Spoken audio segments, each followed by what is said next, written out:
All right, ladies, we are going to attempt to cover the last bit of new material today, last bit of chapter 2, which is the piecewise functions. Now, I feel like this whole chapter kind of gets tied together in 2.4. I like to do it after 2.5 because I feel like having a basic idea of the shapes of the graph, that kind of review that we did last time, is really helpful in this time because we will be using the same functions. So today for piecewise functions, our goals are to evaluate a piecewise function. So evaluate just means plug and chug like we did with regular functions, except now we're going to have multiple pieces to deal with. To graph a piecewise function, that's usually the hardest thing, so we'll spend a little extra time on that. And then once we have the graph, to analyze the features of it. So intercepts, domain, range, continuity, which I will explain what that is when we get there. And then hopefully we will get a chance to do a little bit of work with writing equations given a graph, now that we've done so much work with the equations, what they look like, how to graph them. Okay, so a piecewise function is a function defined as several subfunctions. I like that definition because it says what it is. So for instance, in this function, f of x, think of that once again just as y equivalent of y equals. You have two pieces, which by themselves we would have graphed back in algebra, maybe even back in 8th grade. So y equals x minus 1 is a line with a slope of 1 and a y-intercept of -1. Y equals 3x minus 1, y-intercept of -1, slope of 3. But instead of just having either one of those separately, now I have them both together. And specifically, I'm only interested in x minus 1 when x is between -3 and 0. I'm only interested in 3x minus 1 when x is greater than or equal to 0. So to evaluate, what I need to do is take those into consideration when I'm given something like f of -5. So I don't want to put -5 into both x's here. I certainly don't want to put them over here. What I need to do is see which classification -5 fits under. So is -5 between -3 and 0? Is it greater than 0 or equal to, or is it none of the above? In this case, it's none of the above. So -5 is less than -3. Therefore, there is no piece of this piecewise function that represents f of -5. There will be, therefore, no solution. Moving on to -3. f of -3, oh, so close. But since there's no or equal to here, it's also going to be a no solution. Okay, -2. -2 does fit in here. So -2 is between -3 and 0. So x can be equal to -2. So the -2 tells me I'm going to use this function and not this one because -2 is not greater than or equal to 0. So I'm going to plug in -2 in for x. Instead of x minus 1, I'm going to have -2 minus 1, and I'm going to get the evaluation of -3 as an answer. Okay, back up top, f of 0. 0 fits into the second category because 0 is greater than or equal to 0. Notice this one does not have an or equal to, so I can't use it. So for 0, I'm going to, instead of plugging into x minus 1, I'm going to plug 0 into 3x minus 1. So 3 times 0 minus 1, and I end up getting just -1 as my final answer. Okay, and then f of 1, f of 5 would both fit into this category as well. So for all of these, I can do 3 times the x value I'm given minus 1, 3 times 5 minus 1, and I have evaluated my function. Okay, so the restrictions here tell me which category, in this case, which line to choose when I evaluate for given values of x. Okay, now this one's a little bit tougher. I'm evaluating from a graph, but it's tougher only because it looks a little more obscure. And I picked one specifically that wasn't too easy so that you could see what that looks like. Now, it didn't show up when I scanned it too well, so do notice, especially that one that's right along the line. Kind of hard to see. But there you have 3 line segments. And you need to remember that, for instance, from Algebra 1, those closed circles once mean or equal to, whereas the open circles here and here meaning that it is up and to but not including that. So for instance, if I am given the problem of f of 0, I'm going to find where x is 0 and only pay attention to that segment where it is where it crosses x is 0. So in this case, x is 0 right here. Let me get a different color so you can see it. And that occurs at the f value, the f of 0 value, or the y value of 1, 2, 3, 4, -5. So f of 0 is -5. F of 1, now if I look at +1, I have a value up here, and then I have a value right here. So which one should I choose? Well, it's really only true f of 1 can only be evaluated if it is included. So if it is a closed circle. So really I need to pay attention to the one down below along the same line segment as the one I just did. So it will also have a value of -5. Now f of -5, I need to go over to 1, 2, 3, 4, 5. There's f of there's -5.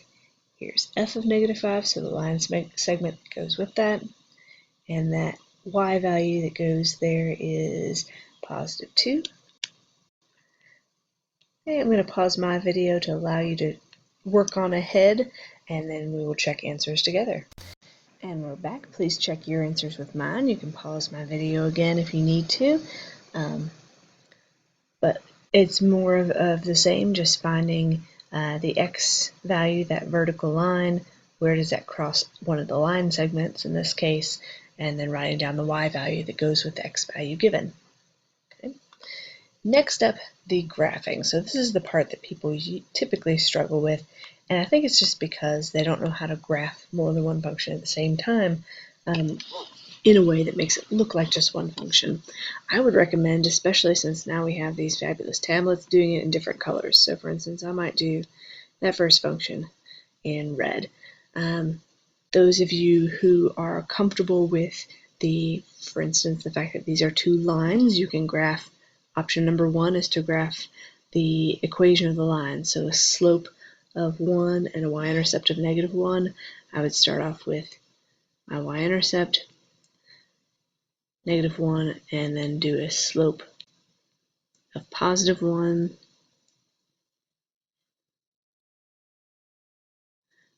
graph that line, and then I can go back and erase everything except for the values between -3 and 0. So it tells me I want -3 to 0, which is -3 to the y-axis, which tells me I can erase everything outside of that range of x's. So all that goes away, and I get just this one little line segment here. Neither one of those is included, so I would have open circles at both ends. And I'm going to show you a different way to do this in just a minute, but finishing with this particular method, I would do the same thing with the second graph. So I'm going to do that in blue. It also has a y-intercept of -1, and it is included, so it kind of fills in that hole that we left a minute ago. And it has the second piece has a slope of +3, so up 3 to 3 over 1.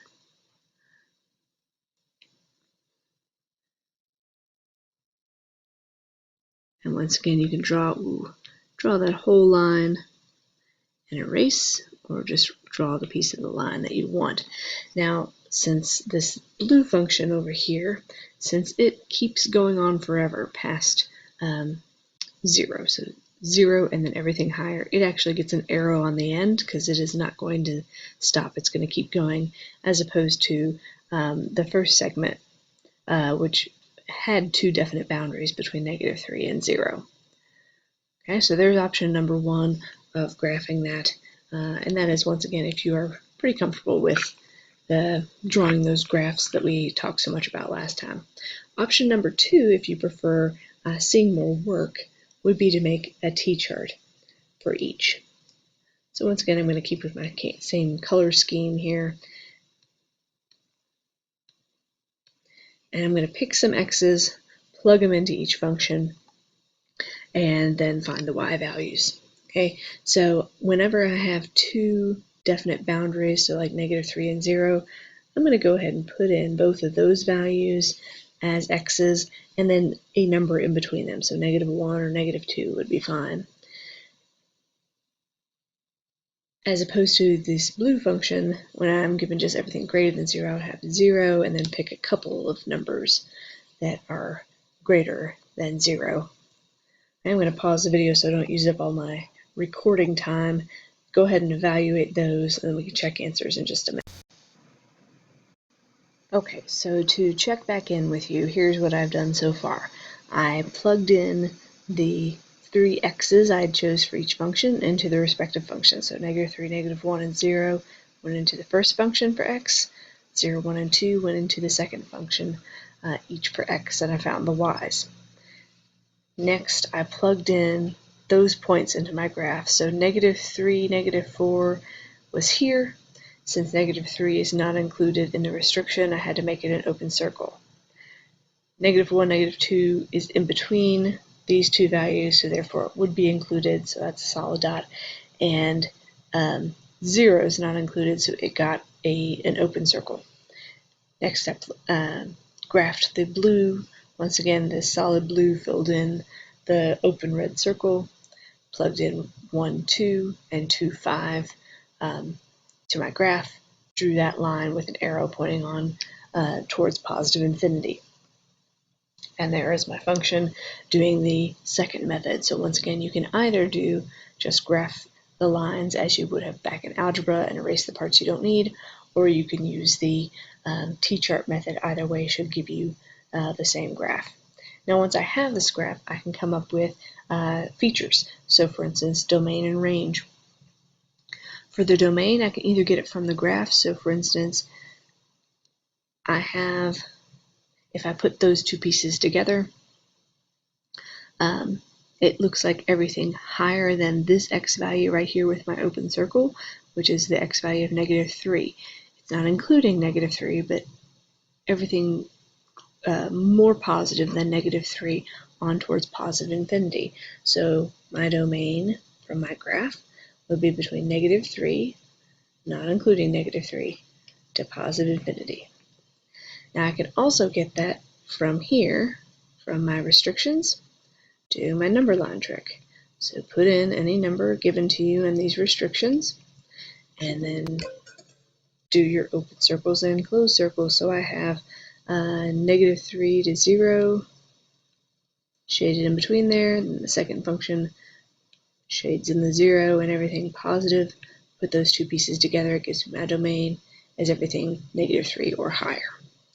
Now the range, there's not a nice number line trick to deal with, so you're just going to have to get it from the graph. The lowest that the y goes is -4, and it continuously grows and is going on and on towards positive infinity on the y. So I'm going to say between -4, not including it once again because that's an open circle, to positive infinity. Okay, if this one point had been a closed circle, both domain and range would have been a bracket on the left-hand side. Okay.